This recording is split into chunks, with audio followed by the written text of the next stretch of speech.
ಲೋಕಸಭೆ ಚುನಾವಣೆಗೆ ರಂಗೇರಿದ ಸಂದರ್ಭದಲ್ಲಿ ಮರಾಠ ಸಮಾಜ ಭಾಲ್ಕಿಯಲ್ಲಿ ಬೃಹತ್ ಸಮಾವೇಶ ನಡೆಸುವ ಮೂಲಕ ತನ್ನ ಶಕ್ತಿ ಪ್ರದರ್ಶನ ಮಾಡಿದೆ. ಈ ಸಂದರ್ಭದಲ್ಲಿ ಮಾತನಾಡಿದ ಮಹಾರಾಷ್ಟ್ರದ ಮರಾಠ ಮೀಸಲಾತಿ ಹೋರಾಟಗಾರ ಶಿವಬಾ ಸಂಘಟನೆ ಸಂಸ್ಥಾಪಕ ಮನೋಜ್ ದಾದಾ ಜರಂಗೆ ಪಾಟೀಲ್ ದಿಕ್ಕುಚಿ ಅವರು ಮರಾಠ ಸಮಾಜ ಒಂದಾದರೆ ಸರ್ಕಾರ ಗಡಗಡ ನಡುಗುತ್ತದೆ. ಕರ್ನಾಟಕದಲ್ಲಿ ಸಂಘಟನೆ ಬಲಗೊಳಿಸಿ ಸಮಾಜಕ್ಕೆ ನ್ಯಾಯ ಕಲ್ಪಿಸಲು ಆಮರಣ ಉಪವಾಸ ಸೇರಿದಂತೆ ಯಾವುದೇ ಹೋರಾಟಕ್ಕೂ ಸಿದ್ಧ ಎಂದರು. ಇನ್ನು ಕರ್ನಾಟಕದಲ್ಲಿ ಮರಾಠ ಸಮಾಜವನ್ನು ಪ್ರವರ್ಗ 3Bನಿಂದ 2Aಗೆ ಸೇರ್ಪಡೆ ಮಾಡಬೇಕೆಂಬುದು ಪ್ರಮುಖ ಬೇಡಿಕೆಯಾಗಿದೆ. ಇದಕ್ಕೆ ಹಲವು ವರ್ಷಗಳಿಂದ ಹೋರಾಟ ನಡೆಯುತ್ತಿದ್ದರೂ ಸರ್ಕಾರಗಳಿಂದ ಸ್ಪಂದನೆ ಸಿಕ್ಕಿಲ್ಲ. ಇದಕ್ಕೆ ಸಮಾಜದ ಸಂಘಟನಾ ಶಕ್ತಿ ಕೊರತೆ ಕಾರಣ ಎಂದೇ ಹೇಳಬಹುದು. ನಾವು ಏಕತ್ರವಾಗಿದ್ದರೆ ಸರ್ಕಾರಕ್ಕೆ ಗಡಗಡ ನಡುಗಿಸಲು ಸಾಧ್ಯ.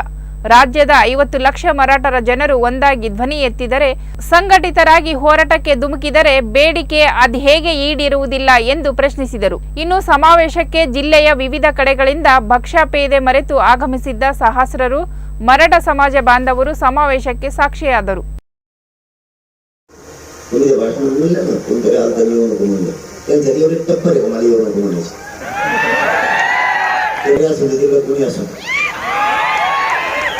आपल्याला येऊन नोकऱ्या चालायचं आडवा शिरला की मी देवेंद्र फडणवीस सुद्धा वाजले. अमित शहा आणि तर संभाजीनगरची तारीखच रद्द केली. आपल्यापाशी माफच नाही, आपल्या वाटाला जायचं नाही. तुम्ही कुठेही या, आमचं बंधन नाही. पण वाटा जर गेला बाउंड्रीज ओलांडून देत नाही. देशातला मराठा एक होणार. तुमच्या आरक्षणाचा विषय मार्गी काढण्यासाठी 100% सगळेजण ताकद लावतात. तुमच्या लेकराला आता होणाऱ्या निवडणुकीत सगळे मराठ्यांचेच पोर आमदार मंत्री झाले दिसतील तुम्हाला. आणि ते पण सगळे पोरच